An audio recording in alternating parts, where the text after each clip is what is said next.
Olá pessoal, aqui é o canal Terça Livre, eu sou o professor Rodrigo Neymar dos Santos, com o programa Gênio do Cristianismo, e nesse 7º episódio vamos procurar amarrar o que nós conversamos anteriormente no outro episódio acerca dos paradoxos do cristianismo e como a realidade muitas vezes nos aparece paradoxal e nós precisamos desse elemento que nos ajude a transcender a mera lógica. E também comentaremos a obra de René Chateaubriand acerca do gênio do cristianismo, para muitos considerados a sua maior obra, certo? E ao mesmo tempo vai nos servir de alguma forma ao longo dos programas como um guia de tópicos que nos oriente a nossa caminhada em busca de definir ou de clarificar o que é esse conceito, o gênio do cristianismo. Solta a vinheta.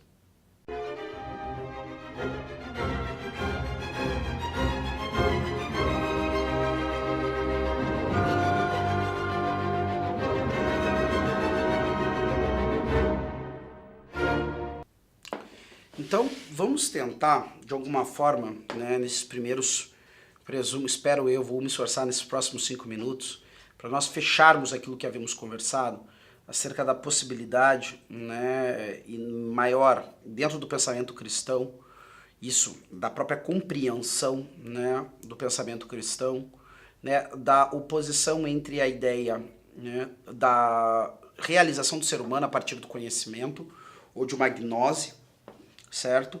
E o que é o cristianismo? O que nós tínhamos no quadro do mundo clássico até um determinado momento? Muitos pensavam que poderiam alcançar a realização do ser humano, certo? Ou até mesmo a superação daquilo que limitava o ser humano nas suas ambições a partir da extensão do seu conhecimento. Ou seja, quanto mais o homem conhecesse, chegaria um momento que o homem alcançaria um determinado nível de conhecimento e esse determinado nível de conhecimento levaria ele então a superar os seus problemas ou aquilo que o deixava insatisfeito e assim por diante, certo? Isso não acompanha somente a questão, por exemplo, vamos falar de sociedades secretas, conhecimento hermético e assim por diante. O que é o conhecimento hermético? É a ideia de que existe um conhecimento oculto, e daí procede também esse nome ocultismo para certas práticas para-religiosas ou pseudo-religiosas, que pretendem o quê? Eu vou conhecer um determinado elemento da realidade, que o homem vulgar não vai entender, porque não foi iniciado nisso, certo? E geralmente existe um elemento iniciático na jogada.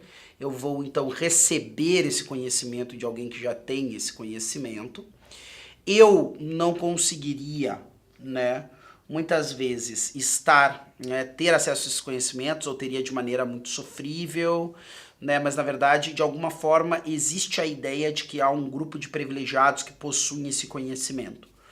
E a partir de então, eu sendo iniciado nisso, eu teria, de alguma forma, um poder extraordinário sobre o tempo, até mesmo o tempo, as coisas que estão no espaço e, por fim, das pessoas, certo? Por outro lado, isso superado, isso está no campo do hermetismo, do ocultismo, das ideias mágicas, e assim por diante. Superado surge um novo momento de que o conhecimento parece que, para a sociedade, principalmente a sociedade moderna e contemporânea, tem o mesmo papel, mas não é atingido da mesma maneira. Agora a questão não é mais você participar de um grupo de mistérios, onde você é iniciado em certos mistérios ou certas realidades ocultas, e que então, a partir daquela iniciação, você vai ter esse poder, certo? A tônica dessa questão, podemos dizer, desse certo gnosticismo, ou mesmo dessa ideia de iniciação em mistérios, é a aquisição de um poder, e um poder que faria o homem então superar as suas limitações e assim por diante. De alguma forma, isso se dá pelas forças próprias do homem, ou de alguma forma ele teria como, a partir desse conhecimento, ditar o seu próprio destino. Em última análise, as várias reverberações da mesma ideia de sereis como Deus. Abandonado essa ideia de mistério, abandonado entre aspas, que a gente vai colocar abandonado no sentido de ser o status quo, o zeitgeist, o espírito do tempo, porque isso existe até hoje, né? Tem sociedades secretas que ainda investem nesse tipo de visão, como por exemplo a mais famosa delas é a maçonaria, por isso incompatível e inconciliável com o cristianismo, certo? Especialmente com o catolicismo, né? Participar da maçonaria é pecado grave, certo? E meu entendimento ainda gera pena de excomunhão, porque nunca foi revogada essa pena, certo? E assim por diante. Mas todos esses grupos herméticos. Então, assim, se alguém tem dúvidas acerca de é conciliável, né, cristianismo com maçonaria? Não, não é. Certo? Pelo menos não no entendimento, né, da maioria dos grupos cristãos, especialmente do catolicismo. Certo? Então a gente tem grupos que ainda, né, hoje em dia investem nesse tipo de visão, certo? Não só a maçonaria, como vários outros grupos. Mas o que entrou dentro do status quo, do zeitgeist, do pensamento do mundo moderno e contemporâneo, é a ideia, né, de que agora isso, que se buscava através dos grupos de mistério, ou da ascensão aos mistérios, vai se conseguir através do conhecimento científico, certo? E a partir do conhecimento científico, o homem vai superar todas as suas limitações, e a partir da superação dessas limitações, ele vai se tornar aquilo que ele chama de Deus, certo? E a gente vai ver, como no século XX, a gente até já conversou sobre isso cada vez mais cresce. O cristianismo absolutamente não é isso, certo? E isso tem que ficar muito claro. Por quê? Porque existe diversos aspectos da realidade que o homem, né, levado pela sua mera lógica, confiando somente nela, certo? Não teria, né, como muitas vezes, ou várias vezes, de maneira muito constante, erraria na hora de fazer o juízo sobre algumas coisas determinadas, certo? Algumas coisas importantes e específicas. Se ele aplicasse a regra geral a elas, ele acabaria então falhando, ele acabaria então, né, claudicando. E essa revelação, e aí alguns vão dizer, Rodrigo, tá, novamente nós estamos falando de uma revelação aí, mas vamos entender a coisa. Quando Cristo vem, ele revela, e ele fala de maneira ampla. Então a primeira coisa que a gente tem que colocar aí, né, uma coisa diferente, certo? Eu não estou ligado a um grupo de mistérios, eu estou ligado à vinda do próprio Deus, certo? Que vem viver a nossa vida e se revela. E ele nos ensina a partir, certo, da sua vida, né? Ele vive a nossa vida e nos ensina a partir da sua vida. Ou seja, Cristo nos ensina com palavras e exemplos, certo? Ou seja, tudo que ele fazia muito bem. Os apóstolos o vêm rezando, o vêm orando durante muito tempo, para depois, né, perguntar, Senhor, como se ora? Como se reza? Né, e aí Cristo ensina. Ou seja, tudo que Cristo ensinava aos apóstolos, ele primeiro, né, preparava com os exemplos. O exemplo, Cristo é o exemplo máximo daquilo que ele ensina, certo? Então existe essa unidade de vida perfeita. E não existe, né, nenhum grupo de mistérios ou de privilegiados, nem tampouco se busca esse poder temporal, né? Cristo, na sua revelação, acaba com essa ideia. Bom, esse mundo foi ferido pelo pecado original e ele irá passar.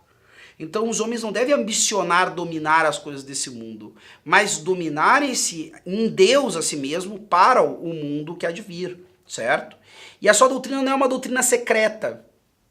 Ou seja, quando Cristo vai falar aos seus apóstolos, ele diz, né, aquilo que vocês ouvem ao pé do ouvido, proclamem nos telhados. Ou seja, vocês estão sendo formados aqui agora intimamente, porém é para vocês proclamarem isso para todos.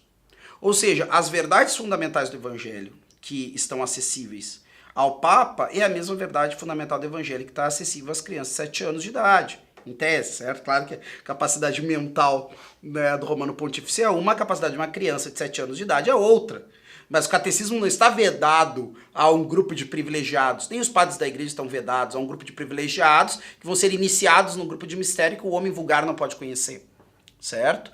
Então, na verdade, e mais, né, a experiência própria do cristianismo, existe uma força, né, que age no ser do batizado, né, e consequentemente dentro de uma visão católica, né, de sacramentalidade do crismado, e isso é o principal elemento de educação, né, do cristão. Claro que o cristão é auxiliado pela revelação que está presente na Sagrada Escritura e do ponto de vista católico também, né, na Sagrada Tradição, mas, né, quem vai fazendo esse conhecimento crescer nele é o Espírito Santo, certo? Ou seja, não existe essa questão iniciática, né, e restrita de um conhecimento que eu vou ter e a partir dele eu serei salvo. Porque, na verdade, quando a gente fala dessa questão do ser humano superar os seus problemas e suas dificuldades, a gente está falando de uma salvação. Por isso que a gente tem que rejeitar a ideia de um salvador, né? Salvadores temporais. certo? Ah, não, fulano é o salvador do não sei o que, Beltrano é o salvador do não sei o que lá, fulano é o salvador da Inglaterra, Beltrano é o salvador do Brasil, ciclano é o salvador dos Estados Unidos. Gente, o salvador, para um cristão, o mesmo salvador que é o salvador do brasileiro, é o salvador do americano, é o salvador do inglês. É Jesus Cristo. Eu posso ter pessoas insígnes que vão auxiliar muito a sociedade do seu tempo, né, a superarem certos problemas, e maravilhoso, ótimo que isso exista. Nós precisamos dessas pessoas e que cada vez existam mais pessoas assim. Mas a salvação definitiva que o homem busca, né, só pode ser dada por Jesus Cristo. É isso que vai dar significado para a vida dele de maneira concreta e direta. Essa salvação vem a partir, né, de uma experiência baseada também no conhecimento. E outra coisa, ela é impossível sem a presença, sem essa pessoa de Jesus Cristo. Ou seja, não tem como eu me salvar por mim mesmo a partir de um conhecimento, mesmo que seja um conhecimento kármico. Ah, não, vou fazer uma regressão para saber o que aconteceu nas vidas passadas, e aí então eu vou solucionar os meus problemas agora nessa encarnação que eu preciso. Não, não existe isso. O homem não pode salvar-se a si mesmo. O homem precisa desse Salvador. E esse Salvador é Jesus Cristo, certo? Não há gnose que vai salvar a pessoa. Não há meios herméticos, não há nada disso que pode salvar um ser humano, né, em definitivo, que não seja a pessoa de Jesus Cristo, presente na vida dela, presente pela vida e pela palavra, certo? Então, ou seja, não existe essa coisa do Jesus que eu sonho na minha cabeça, certo? Dentro do pensamento cristão, né, e tudo mais. Não, a minha experiência de Jesus Cristo é uma experiência vivida a partir do quê? Da revelação. Né? E aí nós temos essa digressão entre católicos e protestantes, que acham que essa revelação, os protestantes, está somente na Sagrada Escritura, e os católicos consideram que ela está presente, né, na Sagrada Escritura, mas também na Sagrada Tradição, certo? Independente da sua visão, né, o fato é, né, só a vivência dessa revelação, né, a vivência da experiência com Jesus Cristo, a partir dessa revelação, vai trazer a salvação. E a solução dos paradoxos, né? Entender que eu posso dar, né, e dando, né, recebo muito mais do que tivesse contido comigo mesmo, né, que eu tenho que entregar a vida para receber a vida, né, que a minha vida se realiza cuidando dos outros. Eu não deveria cuidar de mim mesmo, mas daí eu começo a perceber que quanto mais eu só me preocupo comigo, mais eu fico neurastênico, mais eu acabo me tornando uma pessoa que maximiza os problemas, e cada vez mais coisas pequenas vão se tornando grandes. Enquanto quando eu me preocupo com os demais, quando eu vou lá procurar também ajudar a vida dos outros, os meus problemas começam a entrar em proporção, né? Se você está pegando agora e está olhando para a sua vida e acha ela muito complicada, faça a experiência de auxiliar pessoas que estão em realidades realmente, como é que a gente pode chamar? Dramáticas da vida. Pessoas que não têm o que comer direito, pessoas que não têm onde dormir, pessoas que estão com uma doença terminal, pessoas que estão, né, com uma deficiência incurável, que tem que lidar com essa dificuldade a vida inteira. Você vai cuidar dessas pessoas, você vai ajudá-las, e você vai ter a impressão no final disso que você saiu levando mais do que deu. Porque essas pessoas, com a experiência delas, além de te legarem a personalidade, o amor delas e tudo mais, elas te ajudaram a olhar a vida sob outro aspecto. E tu vai perceber que teus problemas entram ali em proporção. E se você é alguém que está nessa circunstância, ao olhar para o mundo e ver as diversas possibilidades que você ainda tem, você vai perceber que não foi tirado tudo de você, mas foi tirado uma parte da vida. Como é que é isso, né? Eu perco as coisas, mas justamente isso aqui pode me ajudar a rever a minha vida, a rever o que eu pensava. Eu já ouvi testemunhos de pessoas que passaram por situações dramáticas e terríveis, né? Mas elas dizem que agora eu valorizo mais a minha vida e talvez aproveite mais a vida do que na época que eu não tinha essa situação dramática aqui. Porque pela primeira vez eu tive a clareza de que o que eu tenho eu posso perder. Por ter perdido algo grande. E então valoriza tudo aquilo que ainda possui. Então é desses paradoxos que em grande parte o cristianismo trata. A gente vai vendo isso com muito mais profundidade na sequência das aulas, né? Isso vai estar permeando, né, toda essa ideia de gênero do cristianismo, também de cultura cristã, certo? Vamos fazer um pequeno intervalo, voltamos em seguida, agora aí sim para comentar a obra, né, do grande René Chateaubriand, que é o Gênio do Cristianismo. Uma pergunta honesta e sincera. Quanto você gasta com educação? Eu não quero saber o quanto o Estado gasta, mas o quanto você gasta. Analisando todos esses gastos, você é capaz de me dizer o que está acontecendo de fato com o Brasil?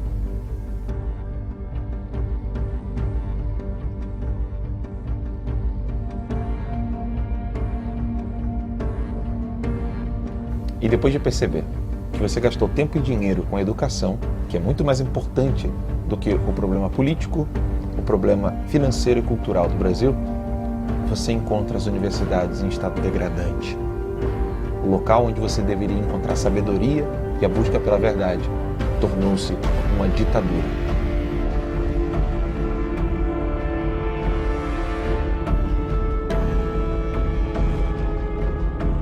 Conscientes de tudo isso, nós do Terça Livre TV denunciamos todos esses problemas que ocorrem na educação brasileira, na política, na cultura e na economia.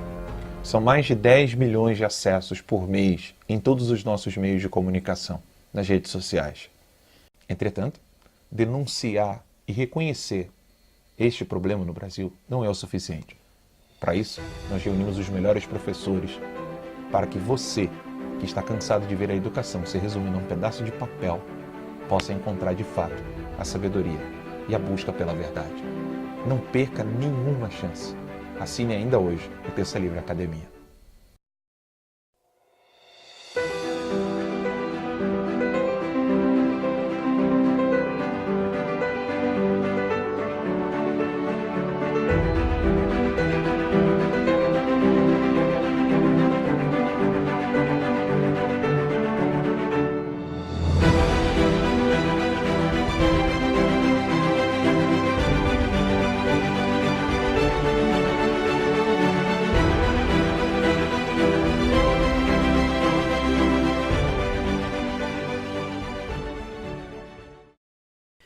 Então estamos retomando aqui o nosso 7º episódio do Gênio do Cristianismo, e para falar um pouco sobre essa obra do Chateaubriand, né, e contextualizar um pouco esse autor, né, ele é um membro da aristocracia francesa que se encontra durante o período da Revolução, né, evidentemente, quem já viu os episódios anteriores lembra um pouco do papel da Revolução Francesa dentro desse nosso contexto, e é um livro que ele escreve no exílio, um exílio na Inglaterra, certo?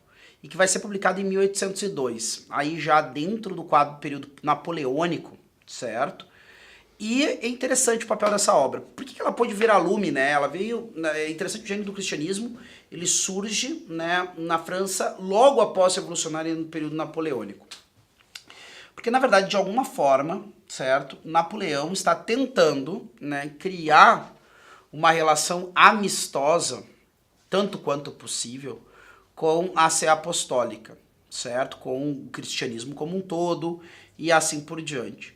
Não nos iludamos que Chateaubriand nunca, né, se iludiu com as intenções do imperador, tá? Mas é claro, sua obra veio a lume e assim por diante, então, né, dizer que recebeu um apoio próprio de Napoleão ou uma autorização especial de Napoleão para existir, mas foi publicado nesse contexto, o que seria praticamente, né, impensável, né, do ponto de vista ainda no fragor, né, no período mais cáustico, né, da França revolucionária. E é uma obra que busca fazer o quê? Ela vem com um apelativo bastante interessante. Ela diz o quê? Que a antiga apologia, que era uma apologia que procurava fundamentar... O que é a apologia, né? Talvez alguém esteja vendo agora esse episódio, apologia, o que é apologia, Rodrigo? Apologia em si, a palavra significa uma defesa, né? No caso, uma apresentação em vista de defesa, certo? A apologia dentro do cristianismo se torna aquela disciplina própria da defesa, os meios de defesa, né, do cristianismo, certo?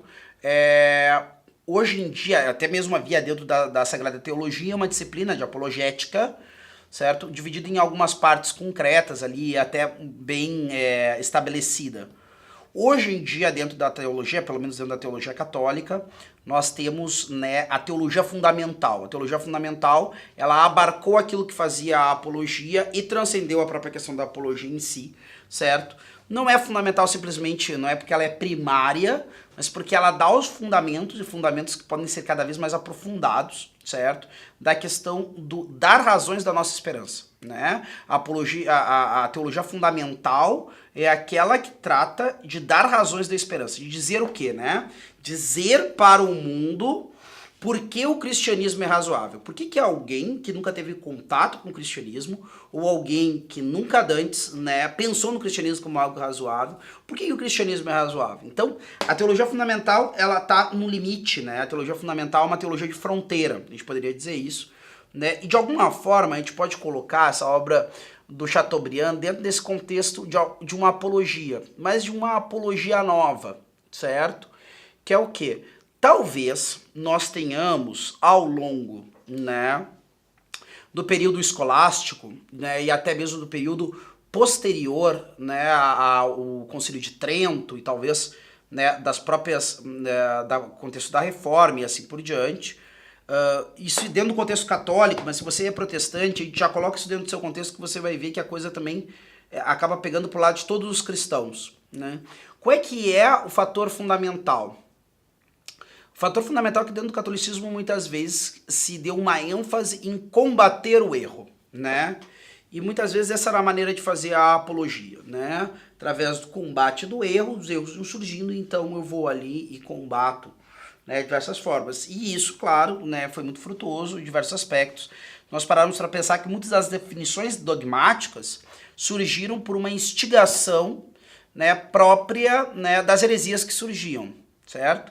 Mas o Chateaubriand vai propor uma coisa diferente. Ele vai propor, na verdade, que ao invés de nós falarmos dos erros, né, que estão presentes nas doutrinas que atacam o cristianismo, e isso, né, a primeiro momento, a Igreja Católica vai ficar nessa defensiva, mas depois também os protestantes vão passar a ser atacados em diversos pontos e aspectos, também em várias sociedades, especialmente, né, se nós vamos olhar o contexto, talvez não do começo da contemporaneidade, mas já lá da segunda metade da contemporaneidade para frente, a gente vai olhar depois da segunda metade do século XIX para frente, também o ataque ao cristianismo vai ser geral, não vai ser só, né, o ataque ao catolicismo, assim por diante.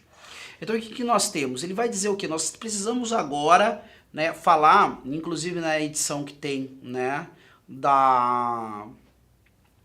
a edição que eu estou lendo particularmente, que eu li para estar fazendo essas aulas, ela é das edições, essas clássicos de Exxon e tudo mais.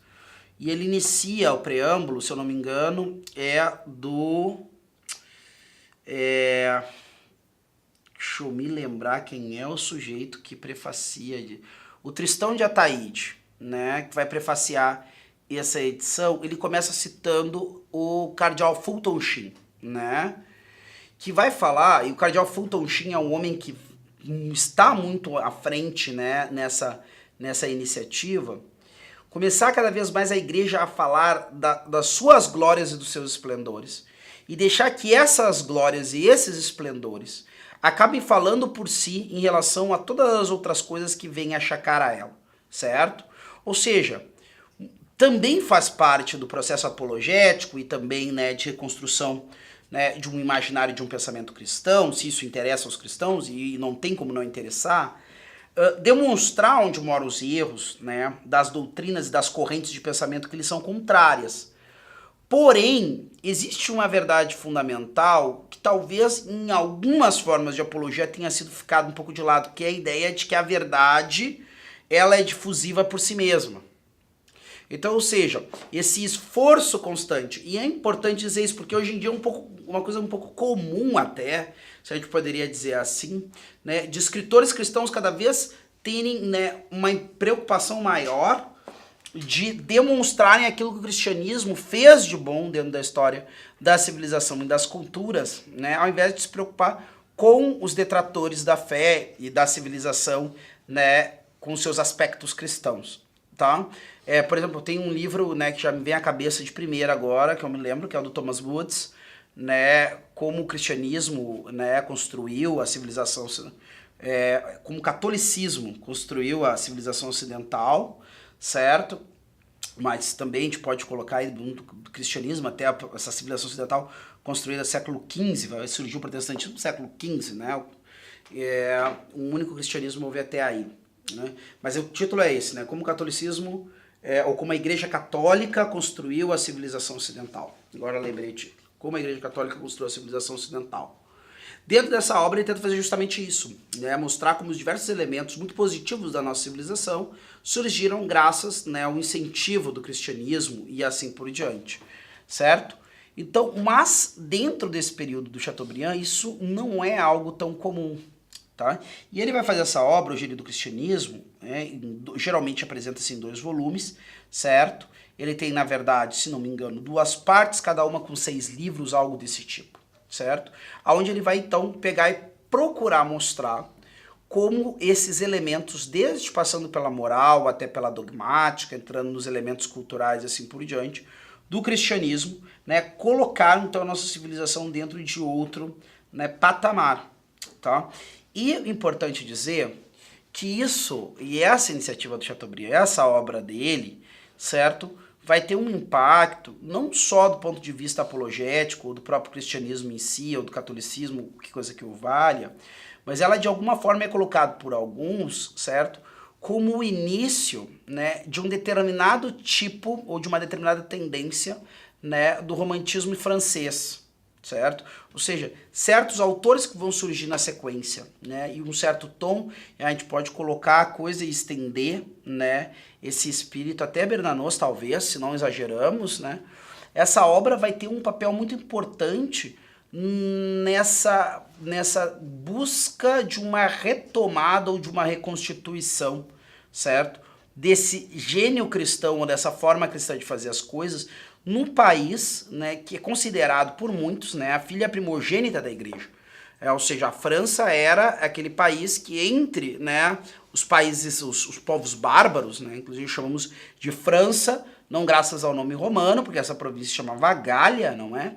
Mas por causa dos francos. Então essa população bárbara é a primeira a ter uma conversão massiva, né, com o batismo de Clovis lá no ano 496 ou 494, se não me engano.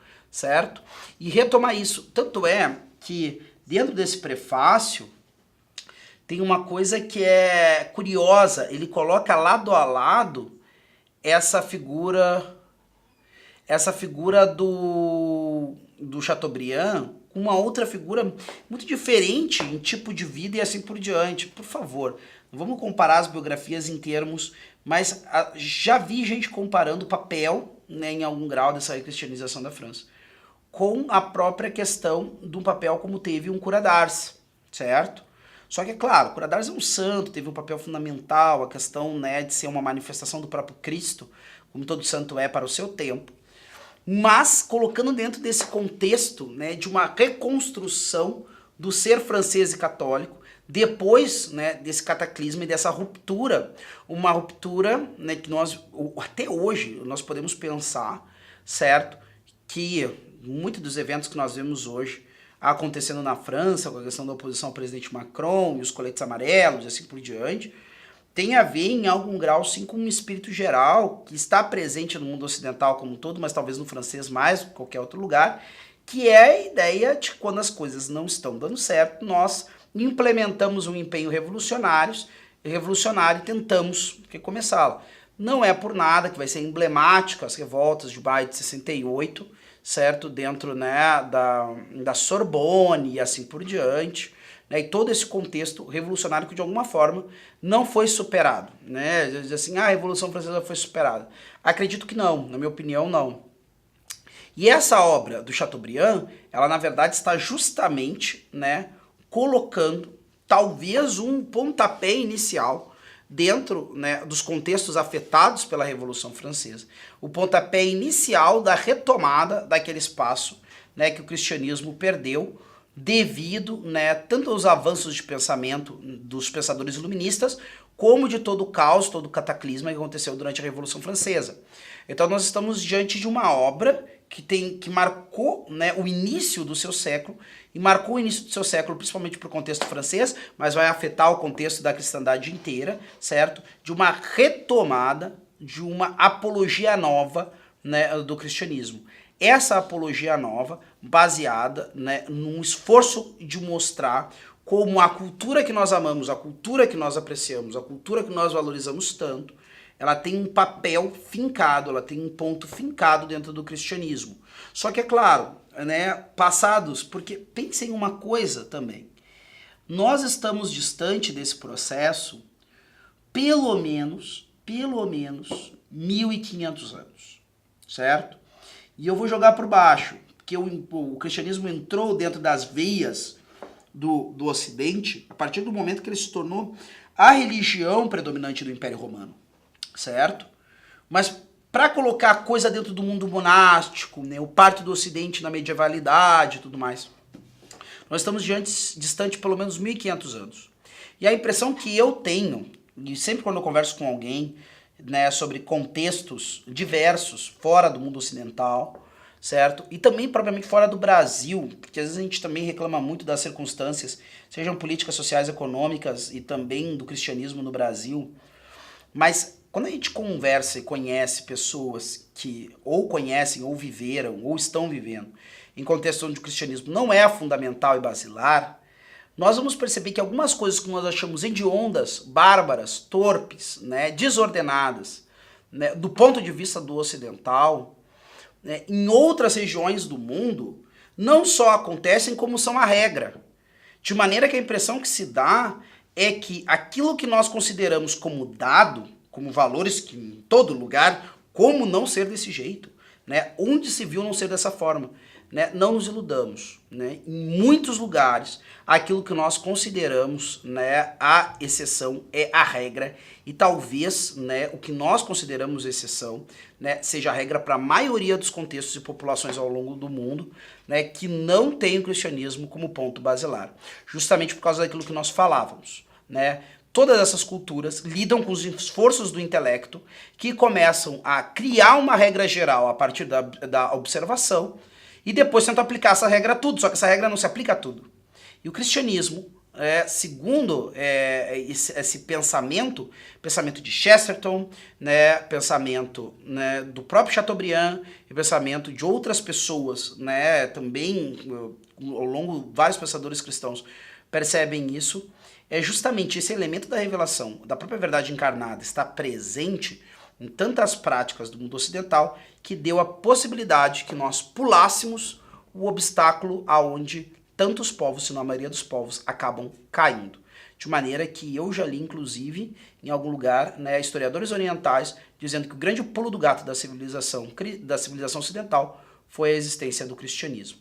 Então, essa obra vai nos servir de alguma forma, né, como um roteiro, porque um pouco o empenho, nós estamos na linha do empenho de Chateaubriand, certo? Que é o empenho do quê? De tentarmos, novamente, criarmos um espírito social, um espírito cultural, que possibilite, não obrigue, mas que possibilite os sujeitos, né, ter um encontro pessoal com Jesus Cristo, que nós acreditamos ser a verdade e a sabedoria encarnada, né? Ficamos por aqui, esperamos você para o nosso próximo episódio de O Gênio do Cristianismo.